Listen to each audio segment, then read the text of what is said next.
इनके पिता 1970 में यानी कि हाफिज अल असद प्रेसिडेंट बनते हैं सीरिया के।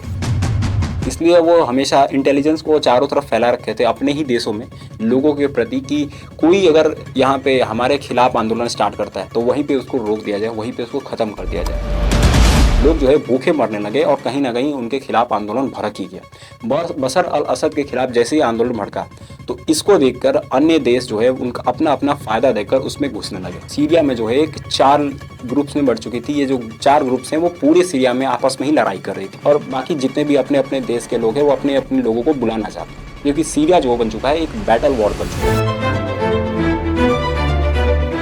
देखिए, इंडिया के वेस्ट में एक छोटा सा देश है जिसका नाम है सीरिया। इस सीरिया में लगभग 74% सुन्नी मुस्लिम और सिर्फ 16% शिया मुस्लिम है, लेकिन आज भी वहाँ पे शिया मुस्लिम का राज चलता है। मतलब कहीं ना कहीं शिया मुस्लिम की गवर्नमेंट है वहाँ पे बशर अल असद की। इसके बाद जितने भी इम्पोर्टेंट पोजीशन होते हैं सीरिया में उसमें भी शिया मुस्लिम के ही लोग। अब ये बशर अल असद शिया मुस्लिम का था और इनके जो पिता थे इन्होंने ही सबसे पहले इसकी शुरुआत की थी।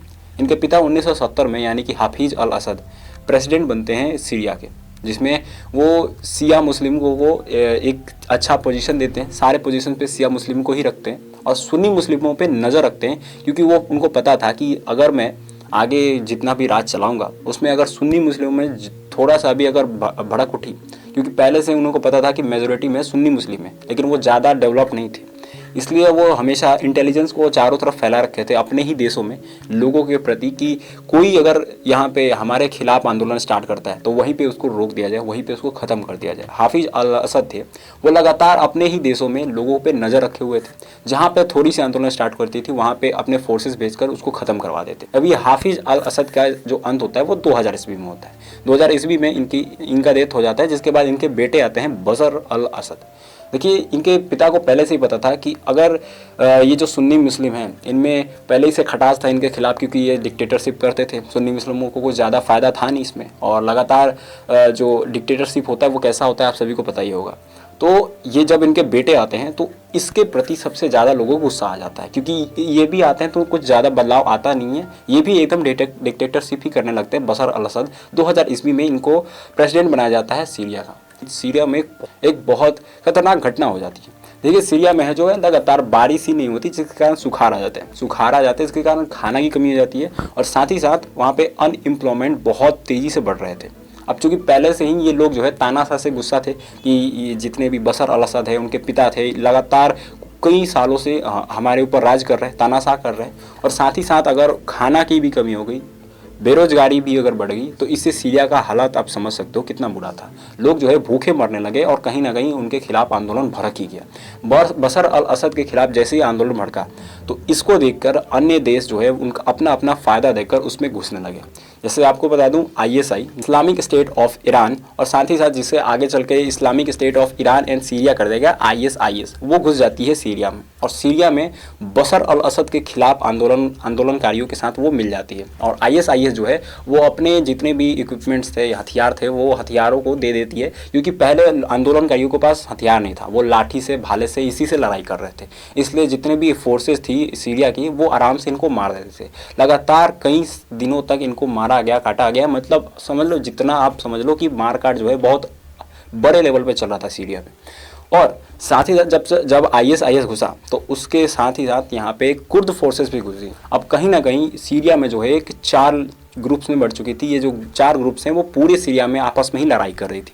पहला था सीरिया गवर्नमेंट, दूसरा ISIS, और तीसरा फ्री सीरियन आर्मी, जो कि ये जो जितने भी लोग आंदोलनकारी था वो अपना नाम रखे थे फ्री सीरियन आर्मी अपने आप को, जिससे वो पता चलता है कि वो चाहते हैं कि सीरिया को फ्री कर दिया जाए, क्योंकि सीरिया में डिक्टेटरशिप चल रहा था और सीरिया के चारों तरफ जितने भी देश थे, जॉर्डन हो, इजिप्ट हो, इस सब में पहले से जो डिक्टेटर थे उनको गिरा दिया गया था, और उनको गिराकर अन्य देशों में जो है एक पॉलिटिक्स चल रही थी जिसको हम कहते हैं लोकतंत्र। अब सभी देशों में लोकतंत्र था, बस सीरिया में ही तानाशाह चल रहा था। अन्य देशों में जो है एक लोकतंत्र चल रहा है, उनमें वोटिंग हो रही है, वो अच्छे से ग्रो कर रहे हैं देश। लेकिन हमारे देश में आज इसी हालत है कि हम लोगों को भूखे मरना पड़ रहा है और ऊपर से ये तानाशाह कर रहे हैं। इसकी वजह से बशर अल असद के ऊपर काफ़ी ज़्यादा कठिनाइयाँ बढ़ जाती हैं। बशर अल असद जो कहीं ना कहीं रसिया से थोड़े से अपने दोस्ती को बढ़ाए रखे थे। तो बशर अल असद की जो दोस्ती है वो रसिया के साथ, रसिया के जो प्रेसिडेंट है पुतिन, उनके साथ काफ़ी अच्छी थी। और पुतिन भी अपने अपने फ़ायदे के लिए चाहते थे कि ये जो सीरिया है उसमें बशर अल असद ही राज करे, क्योंकि इससे रसिया को बहुत फायदा होता था। साथ में बगल में है एक ईरान। ईरान में जो है आपको पता है शिया मुस्लिम जो है 95% की आबादी में सबसे ज़्यादा उसमें शिया मुस्लिम है, इसलिए वो खुद चाहते थे कि बशर अल असद ही सीरिया में राज करे, तो वो भी घुस जाते हैं इसमें। मतलब जैसे ही ये रशिया घुसता है और ईरान घुसता है, अब आपको पता है रशिया और ईरान का सबसे बड़ा दुश्मन कौन है? अमेरिका। अब अमेरिका भी घुस जाता है ताकि वो बशर अल असद के खिलाफ जितने भी आंदोलनकारी थे उनको सपोर्ट करे, उनको हथियार देते हैं। वैसे अमेरिका के एक ही काम है, अमेरिका करता कुछ नहीं है, बस लोगों को सपोर्ट करता है, पैसा देता है और फिर कर्जा इतना बढ़ाता रहता है कि लोगों को देत कर्जा लोगों की हालत खराब हो जाती है। अब इस कारण बशर अल असद को भाग के जाना पड़ता है रसिया। यहाँ पे रसिया जो है इनको बचाए रखा है। और आज 2024 में ये हालात हो चुके हैं कि जितने भी फ्री सीरियन आर्मी था और कुर्द फोर्सेस थे उन्होंने पूरे सीरिया पे राज कर लिया है। और अब बशर अल असद का नामो निशान नहीं, जो माइनॉरिटी में था वो खत्म हो चुके हैं। अब मेजोरिटी में जो सुन्नी मुस्लिम है उन्हीं लोगों का अब राज चलेगा, मतलब तानाशाह खत्म हो चुका। अब इस चीज़ को देखकर भारत भी काफ़ी ज़्यादा परेशान है, क्योंकि भारत के कई लोग सीरिया में फंसे हुए हैं और वो चाह रहे हैं कि जल्दी से जल्द सीरिया में जितने भी लोग इंडिया के फंसे हुए हैं वो जल्दी से जल्दी इंडिया में आ जाए, क्योंकि अभी जो है सीरिया जो है हालात अच्छे नहीं है, क्योंकि कभी भी कुछ भी हो सकता है। क्योंकि जो रशिया है वो ऑलरेडी चाहता है कि बशर अल असद अभी भी राज करे और ईरान भी चाहता है। तो मिडिल ईस्ट आज आप देख सकते हो, पहले ही ये जो इजराइल और हमास, ये हिजबुल्लाह, ये आपस में लड़ाई कर रहे थे, जिसके वजह से काफ़ी ज़्यादा टेंशन था मिडिल ईस्ट में। और फिर से अब सीरिया में वॉर स्टार्ट हो गया है।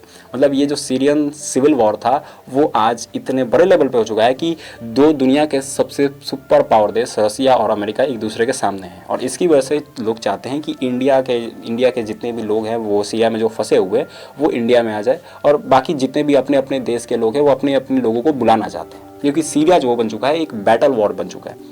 देखिए फाइनली ये बात बताना चाहता हूँ कि जो भी वार होता है, सिविल वार हो एक वर्ल्ड वार हो, उसमें आम लोगों की क्षति होती है। अब देख लो सीरिया में जो भी घटनाएं हो रही है उसके कारण किसको भुगतना पड़ रहा है? उनके आम लोगों ही भुगतना पड़ रहा है। बाकी जो पावर में थे लोग वो भाग के रसिया में भाग के इधर उधर चले गए, उनको कुछ नहीं हो रहा। आम लोग ही इस वॉर के कारण पुछते हैं और जो पावर में रहते हैं उनको कुछ नहीं होता, बस वो अपने राज को चलाए रखते हैं, आम लोगों का यूज़ करते हैं ताकि वो पावर में हमेशा के लिए रहें और राज करेंगे पूरे देश पे।